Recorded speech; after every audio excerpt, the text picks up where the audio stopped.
haven't seen that yet. I have not.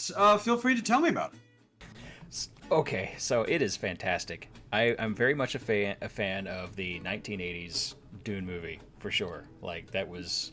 I watched that as a child. I had the 4-hour version that I could find. Then there's apparently a new cut that I have not seen yet. But I played Dune on the Sega Genesis. Apparently, it was one of the first RTS games ever, based on a previous version of Dune that was made by a French company before Sierra bought them out, and it was actually based on the entire the book essentially. But you got to play through as Paul, and there's a story mode, and it was really, really pretty. Lex got to play a lot of it, and then they bought it out. So I was very much a fan of the whole genre. And then Dune 2000, the game, came out, and then also Sci-Fi redid their mini-series, which was decent. Yes. I really liked it. It was it was pretty. I didn't like the actors as much. I wish they had the actors from like David Lynch moved forward, but whatever. This, I feel, is the best representation of the book Dune in visual form. It's like someone painted the book. Okay. Yeah, it is. I love it. It's gorgeous. You don't have to have read the book to understand like the main premise of what's going on. They do a great job doing it without narrating to you too much. They get across the fact that the technology in Dune is so far advanced that it's almost magic, and that it's not really important. I mean, there's a lot of those high science fiction books where, oh, look at this massive, cool magic gadget that just pops out and does all these, funky things, or there's lights everywhere and the whole thing is spaceships. No, this feels very much has that. I mean, it's when they do show something of technology, it's very much part of the show, but not. Like, Paul wakes up and he has all of a sudden this magic light Roomba just kind of rolls up, and it's just there, and then it follows him around through the rooms. Most of the rooms don't have light. And I know what that is. Do you think we should do spoilers here? I mean, it's been out for almost 50 years. The books have, and so if you've read them, you already know this inside and out. Yeah. Which that I've never heard of that being represented as a room of light. But I like that. I like that. Well, I mean, not really. I misspoke then. I meant the little thing that rolls up on him, and it's a Roomba. It's a light Roomba, because it's just floating in the air. Oh, it's like an actual floating little thing. I mean, this is it was there, and he didn't take any heed of it. But I'm interested. What would you think I was talking about? The Room of Light. I thought you were talking about how when spoilers for whoever has not read this 50-year-old science fiction series. Almost 50. Science fiction series, that I thought that was the space where the Bene Gesserit cannot go. I thought that what you were describing was something essentially his destiny. Essentially the area where the past and the present and the future all coincide, to where you can actually he has this, because at the beginning of the story, it is just described in the book as he's having visions, or he has a troublesome intuition, and this is what gets the Reverend Mother interested in him, Helen Moheim. This is what gets the Tleilaxu at the Spacing Guild interested in him. And well, okay, so I mean that's fine. That would have been cool though if there's there's this place where only I exist, so, and that's following him around. They were definitely alluding to it, but this is obviously the sleeper hasn't awoken yet thing, so they haven't really gotten that far. But the sleeper hasn't awoken yet. He's hit the snooze button. But no, they had, yeah, the architecture was another very big deal in this one. We got to see a lot more of Caladan before they moved, and they, awesome beaches, very large cliffs, large waters, and then they have the fleet, because they always talk about Leto's fleet, naval power and sea power was very much a way that they defended and worked with on Caladan, because I think Caladan's 1,000 islands, and there's no large landmass. It's a And parallel to certain European mhm. superpowers, particularly like I would say Spain, at about like like the it has an incredibly impressive fleet. This is also what gets Leto, unfortunately, on the radar of both the Emperor as well as like other members of the Landschrad. The the two main problems that Leto has is the Emperor and of course the Baron, of course. But the thing is that he had other enemies. And that was like a reason why he was actually considering taking this transfer, if you will. It's like, okay, like, well, yeah, the Harkonnens, they kind of messed that up, babysitting, Arrakis. And we all need the spice because the spice must flow. But, like, I don't know, am I going to take this job in this other planet? I don't know, my family's kind of fixed here. We have a history here. It's really easy to commute everywhere I want to go. But you know what? There are a lot of people that have my home address, and I don't like that. So I mean, it's like, yeah, might as well. It's a prestige gig. Might as well. The emperor asked me to do this, so I kind of Yes. have to anyways. But I mean, still like, okay, fine. Yeah, just like, yeah, we'll move. Okay, sure, whatever. Yeah, I mean, what's the worst that could happen, right? The I mean, emperor asked at me to do least this. we'll all be in the same like we all know where our enemies are. They'll be all around us. It's fine. We Yeah. we'll turtle up. We're good. We'll be good. We'll be Do good. they mention the War of Assassins like in this iteration or no? Not right away. I mean, Okay. so what I want to say about this show or about this movie was that they decided to go Okay. with as Sorry. much. No, you're good. No, what they wanted, the way I felt like the director was really going for was I can't put in all the book. I can't put in all the Like every narration. little thing. Yeah. Yeah. So we're gonna go with the big broad, so the broad strokes. We're gonna make sure that you understand that Dune is The even most alien important. to. Oh yeah, no, Yeah. it's like I've seen pictures of like Africa dune. And it's, this long place with all these little dunes on it like this. And those dunes can be 40, 50, 60 foot tall. They're huge Yeah. dunes. But Mhm. there's some shots in this that there's these dunes and there's a mountain of dunes. And it just, like, it looks like you're in. I don't know. It's hard to explain. It's not flat. You can see forever. It's literally just this massive dune. And I can imagine having to walk up not just one 40-foot dune to see beyond it, but you have to walk up like 14 to 15 of these 40-foot dunes to even get to the top of this mountain Mm.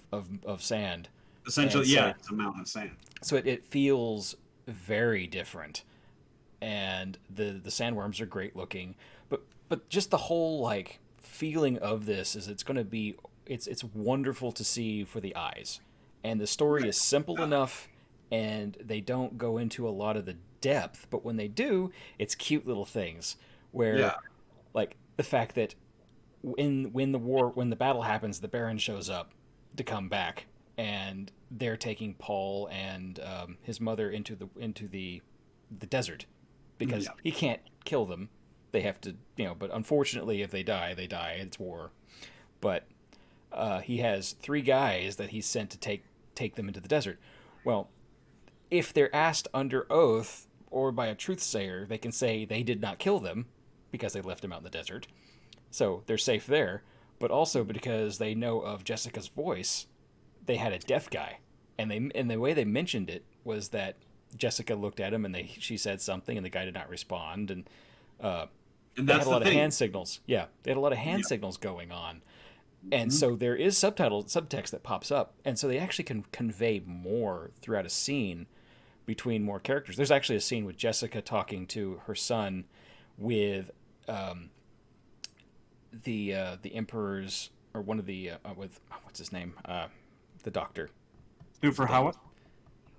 Huey's in the room. Well, And oh, so there's Wellington Ewer. yeah, and so there's three people in Right. this room, but there's like four conversations going on because Paul and Huey are talking in a different language. Mhm. Jessica is behind Huey doing finger things, Yeah. and she's talking to Paul while talking to Huey, and Huey's like under like toning things to Paul. Huey. Am I pronouncing it? Okay. Wellington Ewer. Yeah, Huey. I'm saying Huey apparently. Let's change my speaking on that one. But yeah, so there's like three people but four conversations going on all at once, and yet it was easy to keep up with all of it. I was very like It's like that took some doing. Um, the worlds themselves are enough different each, but they all still very much have this airy, empty castle feel to them. Like these buildings have been here for not just generations, but probably thousands of years, to the point of they haven't even installed technology in them anymore. They're just like empty buildings. Technology just comes in, they install it because everything's wireless. It's like we don't run Cat 5 in houses. We don't. We did for like a 5-year period, but everything's wireless now. You just move in, and like I'm assuming they have like wireless power or something like that these days, because it doesn't like all these buildings are just these massive gargantuan monolith buildings that, and then you go to like Gedi Prime, and I've never seen brutalism like industrial. Oh my gosh, the architecture is so like magnum opus of the brutalism ideal. Metal. Like when you think of like just hard metallic edge.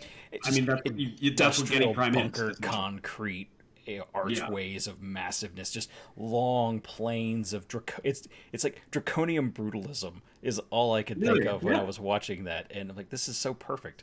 And every room had a purpose, but it was like a singular purpose. Like you walk into this massive room, and it's the room for the Baron and his mud bath or his oil bath.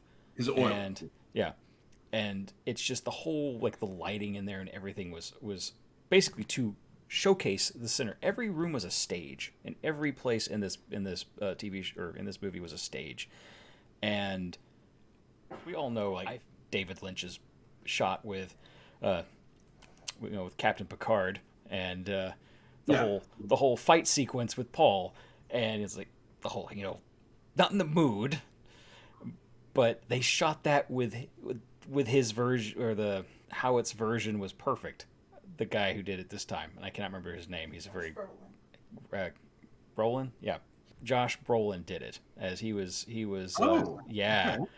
So a little more guttural, not so high, not so high and mighty. Captain Picard uptick holding the battle pug, but I know all of this until I start talking about. I'm a nerd, so I'm sorry. No. Jason Momoa's character was perfect, and they even had a scene because you know how he dies in the first in the movie, in the original movie. Kind of. Okay, but yes. Did I give something away? No, I'm okay. No. At this point, if you haven't seen Dune, and you're watching this thing talking with two guys on a very tiny channel, and you're like, oh, okay, whatever. I'm going to be offended. Wait, Duncan. Jason Momoa plays Duncan Idaho? Yeah, that's Duncan. Yeah. Oh, okay. So Duncan in the original, in the book.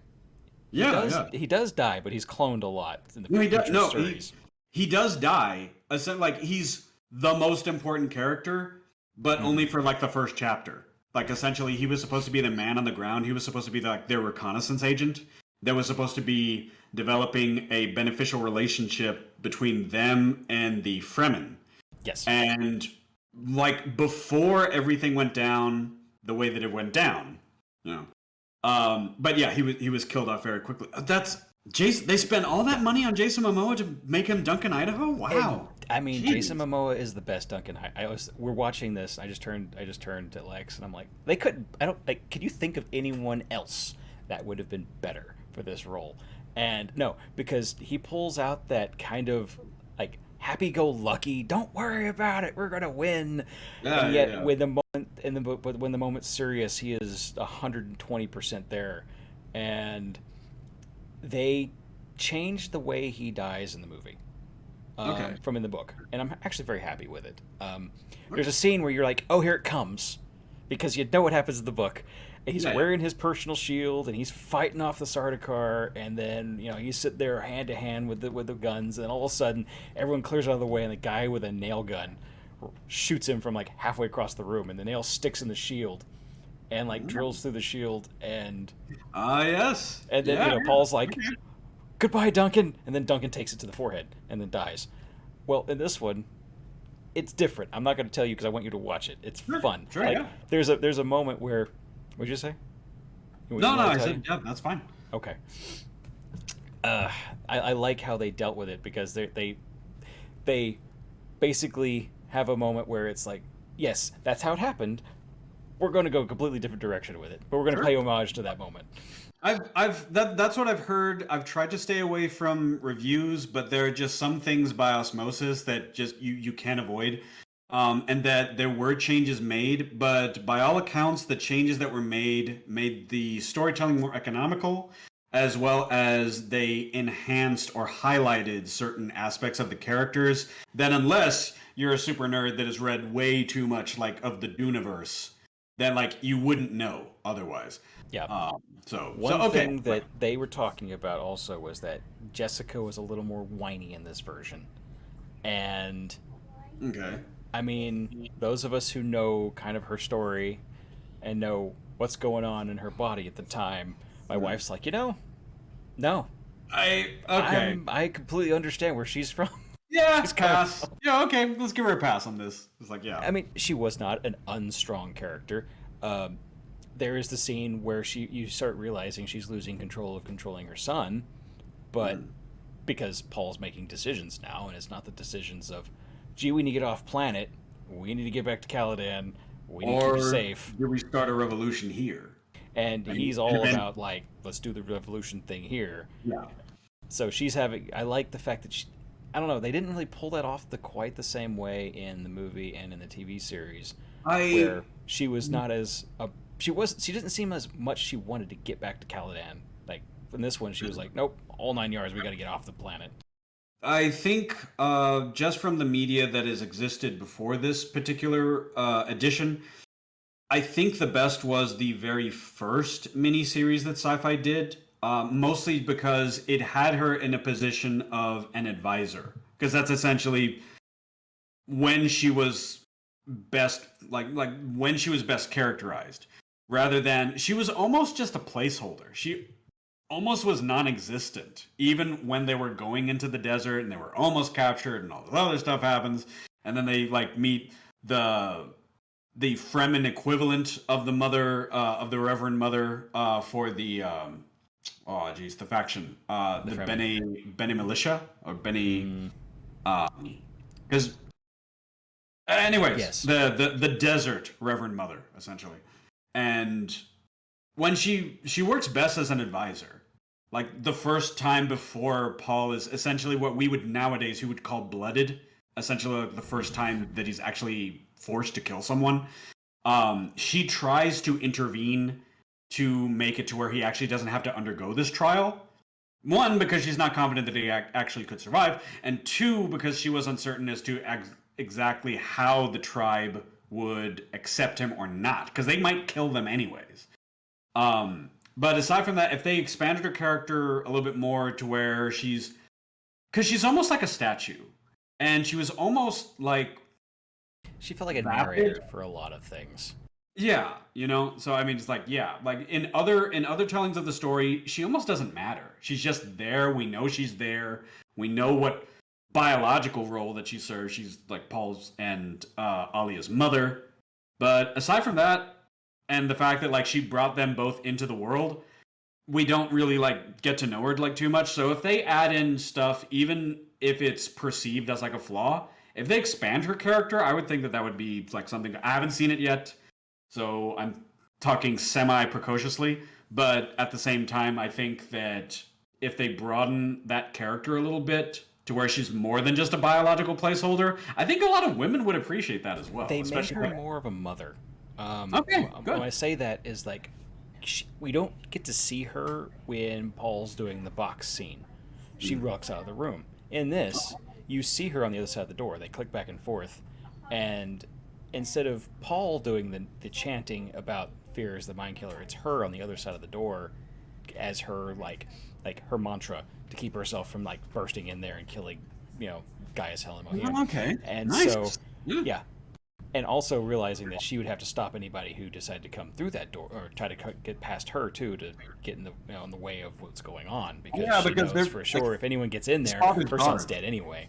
And so like stop because the prison. Leto didn't trust the Bene Gesserit anyways. He would accept a concubine, just as a freebie.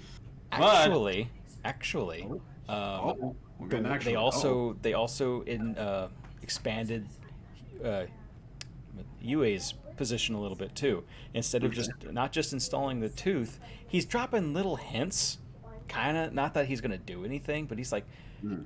"Sir, in times like this, your family is most important."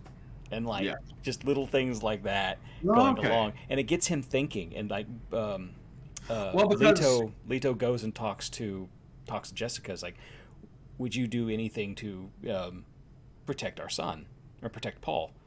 And she'd be like, well, you know I would. She's like, no, I'm talking to the Bene Gesserit. Will they protect my son at all costs?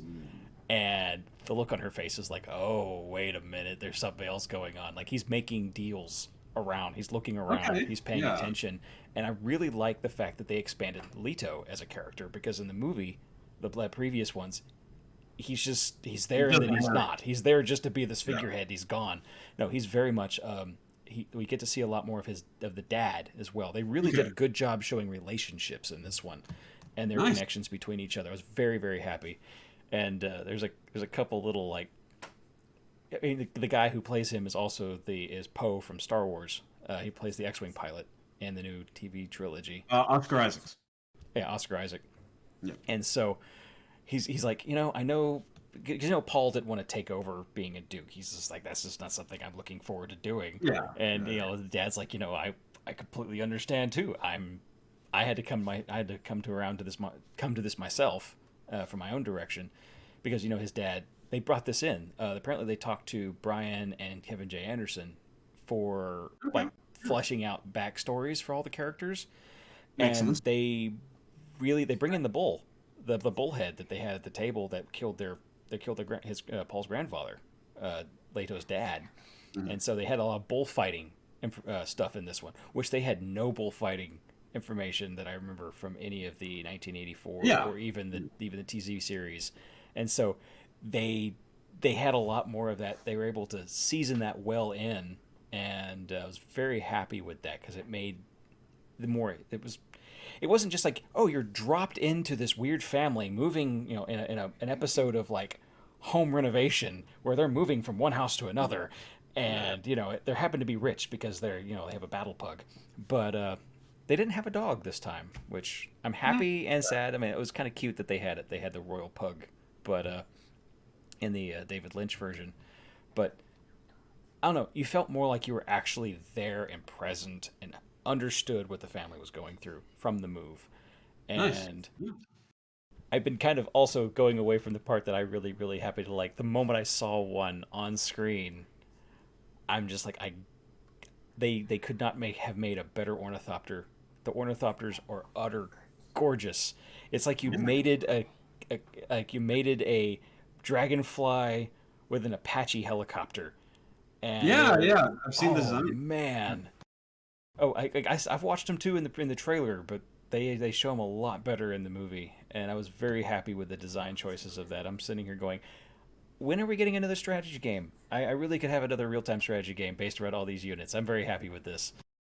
So There have been games in the past, and there probably will be like after this like I movie hope, like really like starts to make like financial waves. Certainly, yeah, yeah, because they at the moment haven't been called back to film the second half of it yet, but I believe that that's it going to took change.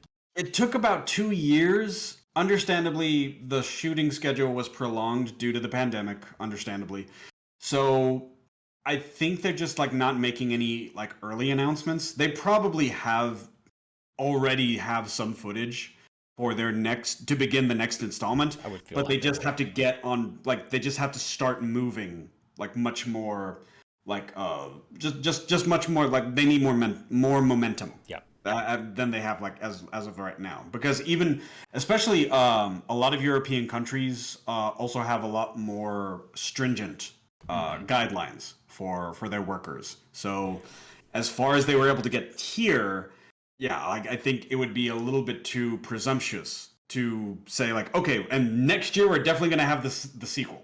So yeah.